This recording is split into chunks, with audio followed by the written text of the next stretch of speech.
Cinayətlərin bir-birinin ardınca gəlməsi təsadüfdür. Son 2 həftəni konkret olaraq eyni hadisələr bir-birini əvəz edir. Başlayım elə Türkiyədə baş vermiş hadisədən. Kickboxing və Muay Thai üzrə 9 qat dünya çempionumuz Araz Musayev bıçaqlanıb. Əvvəldə onu deyim ki, şükürlər olsun, həyatını xilas eləmək mümkün olub. Bəs bu əməli törədəni kim xilas eləyəcək deyim? Heç kim xilas eləyə bilməz. Gör adam vurmaq orada necə çoxalıbsa, idman tədbirinə gedən çempionumuzu da eyni aqibət qarşılayıb. Tezliklə idmançımız ayağa qalxandan sonra hadisənin səbəbi bilinəcək. Hələ ki bilinən odur ki, vuran adamla tədbirdə mübahisələri düşüb və onları sakitləşdiriblər. Çöldə isə gözlənilməz anda arxadan gəlib idmançımızı bıçaqla vurub. Belə bizim özümüzdə də vəziyyət ürək asan deyil. Xəbəriniz var universitetdə olan hadisədən. Xəzər Universitetində tələbələr arasında dava düşüb. Tələbələrdən biri digərini bıçaqlayıb. Bunlar universitetə qəbul olublar, yeraltı dünyaya üzv olublar bilinmir. Ümumiyyətlə o ağılda olan adam necə bal yığıb tələbə ola bilib. Universitet nə qədər qorxulu yerdir ki, ora bıçaqla gələsən. Bıçaq elə bir şeytani əşyadır ki, ən sakit adam da üstündə gəzdirsə, dava düşsə onu birinci götürəcək. Lənkəranda baş verən hadisə də bu biri hadisələrdən geri qalmır. 25 yaşlı Elşən Hüseynzadə əmisini öldürüb ölkəni tərk eləmək istəyərkən saxlanılıb. Bu adamlar elə bilir ki, ölkədən çıxanda onları tapmaq olmur. Hadisənin səbəbi bilinməsə də bir bildiyim odur ki, bununla bizim axırımız heç yaxşı yerə getmir.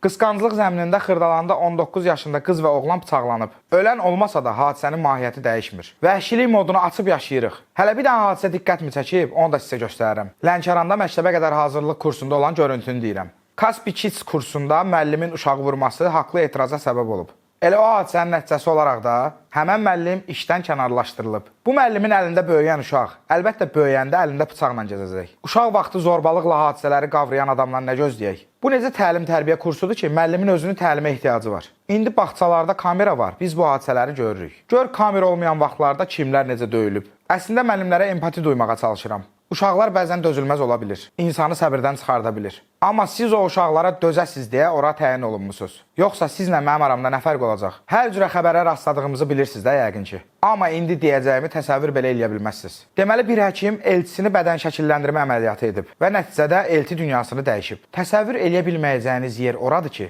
əməliyyatı mətbəxdə eləyibmiş. Harda ağla sığmayan hadisə varsa bizdə adi şeydir. Bu tibbə məlum olmayan əməliyyatı eləyən həkimə 3 il 2 ay azadlıqdan məhrum edilmə cəzası verilib. Ehtiyatsızlıqdan zərər çəkmişin ölümünə səbəb olan səhlənkarlıq maddəsi məhkəmənin yekun ittihamı olub. Nə bilim eyvallah, nə deyim? Həkimliklə bağlı o qədər qalmaqallı hadisələr olub. Artıq şərh eləməyə sözüm qalmayıb. Bir onu bilirəm ki, heç bir gözəllik riskə gedib bıçaq altda uzanmağa dəymir. Dünyada yaşamaqdan gözəl heç nə ola bilməz.